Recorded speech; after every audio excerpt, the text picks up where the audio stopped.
اصل میں جو اٹیک اس وقت ہم پر ہے، یہ خاندانی نظام تباہ کرنے کی جو باتیں ہو رہی، عورت کو جو تماشا بنانے کی پیش کرنے کی باتیں، خوبصورت نعرے تو ہیں، عورت کی آزادی، ارے کس بات سے آزادی؟ ارے جو پروٹیکشن رب کائنات نے عطا فرمائی، جو حقوق دین نے عطا فرمائے، ان کی بات کر لو۔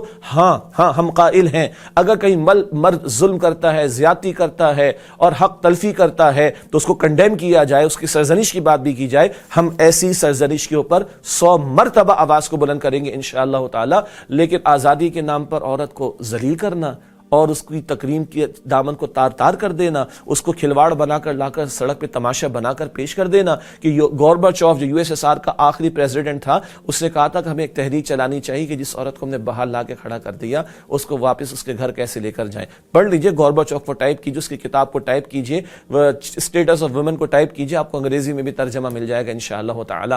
تو آج جو کچھ ہمارے بات چل پڑی، درد دل میں آپ کے سامنے رکھوں، یہ تماشا نہ کرے عورت کے ساتھ۔ ہماری بہن، ہماری بیٹی، ہماری ماں، ہماری بیوی، ان کو جو اللہ تعالیٰ نے تکریم عطا فرمائی، اس تکریم کی بات کر لو، ان حقوق کی بات کر لو، لیکن کھلواڑ نہ کیا جائے، تماشا نہ بنایا جائے۔ اللہ کے پیارے پیغمبر صلی اللہ علیہ وسلم کی حدیث کہاں لے کر جائیں گے؟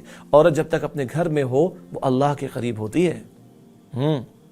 اسی لیے شریعت نے عورت کے لیے جماعت کی پابندی کو بھی لازم نہیں کیا، سبحان اللہ۔ جمعہ بھی لازم نہیں عورت پہ، کہیں ادا کرے گی تو ادا ہو جائے گی، جماعت کی نماز میں پردے میں آ کے ادا کر لے گی تو ادا ہو جائے گی۔ شریعت نے جماعت کی پابندی، جمعے کی پابندی عورت پر نہیں رکھی، اللہ اکبر کبیرہ، معاش کی ذمہ داری نہیں رکھی، بلکہ ایک مرد کی پروٹیکشن عطا فرمائی، اللہ اکبر کبیرہ۔ یہ عزت و تکریم کی بات ہے، عورت کا پوشیدہ رہنا۔ عورت عربی زبان کا لفظ ہے، اس کا مطلب ہے جس کو پوشیدہ رکھا جائے۔ میری جیب میں کیش موجود ہے، میں آپ کے سامنے کھول کے نہیں رکھتا، آپ میرے سامنے کھول کے نہیں رکھتے، ہر قیمتی شے کو ہم پوشیدہ رکھتے ہیں نا۔ ہاں درد دل اور سن لیجئے اور سن لیجئے اور سن لیجئے، یہ جو ہمارے تماشے چل پڑے، عورت کو موٹر سائیکل دے دو، ارے بھائی اس قوم کا یہ مسئلہ رہ گیا ہے کہ عورت کو موٹر سائیکل پہ بٹھا دو۔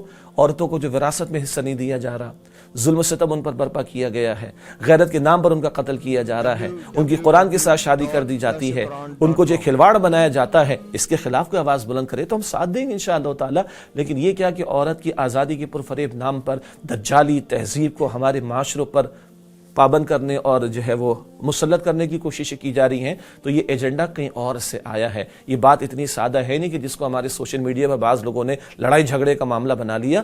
ٹھنڈے دل سے سوچیں، ہاں مجھے پسند آئی یہ بات، کل کے اخبار کی رپورٹنگ، بلکہ آج کے اخبار کی رپورٹنگ میں بات ہمارے سامنے آئی ہے کہ وفاقی کابینہ میں کوئی بات ہوئی، وفاقی حکومت نے بھی کچھ کہا کہ نہیں بھائی ہمیں اسلامی اقدار کا خیال رکھنا چاہیے۔ اگر ایسی بات اوپر سے آ رہی ہے تو ہم اس کو ویلکم کہیں گے انشاءاللہ تعالی۔ وہاں یہ بات بھی آئی کہ ہماری بہنوں اور بیٹیوں کے لیے رول ماڈل کون ہے؟ ام عائشہ امہات المؤمنین ہیں، نبی پاک علیہ السلام کے ازواج مطہرات ہیں، نبی پاک صلی اللہ علیہ وسلم کی پیاری بیٹیاں ہیں جو ہماری عورتوں کے لیے جو ہے وہ رول ماڈل ہیں۔ اور آخری بات یہ عرض کرنا چاہوں گا کہ کچھ ہماری معاشرے کی خواتین وہ آ گئی ہیں کچھ سلوگنز لے کر، کچھ پلے کارڈز لے کر، کچھ نعرے لے کر۔ میرا گمان یہ ہے اگر وہ مسلمان ہیں تو یقیناً مسلمان ہوں گی، میرا خیال ہے کہ اپنے گھر والوں کے درمیان میں بیٹھ کر ایسے 6 جملے بھی وہ زبان سے نہیں نکال سکیں گی۔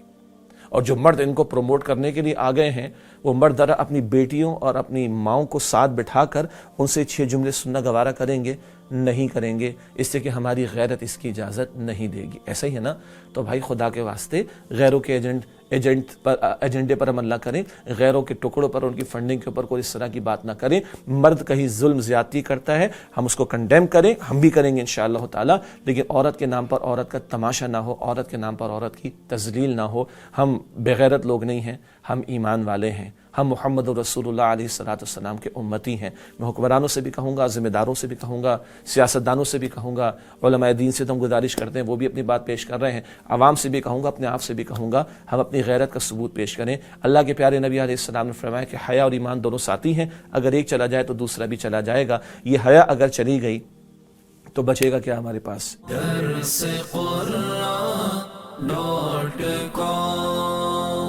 www.darsequran.com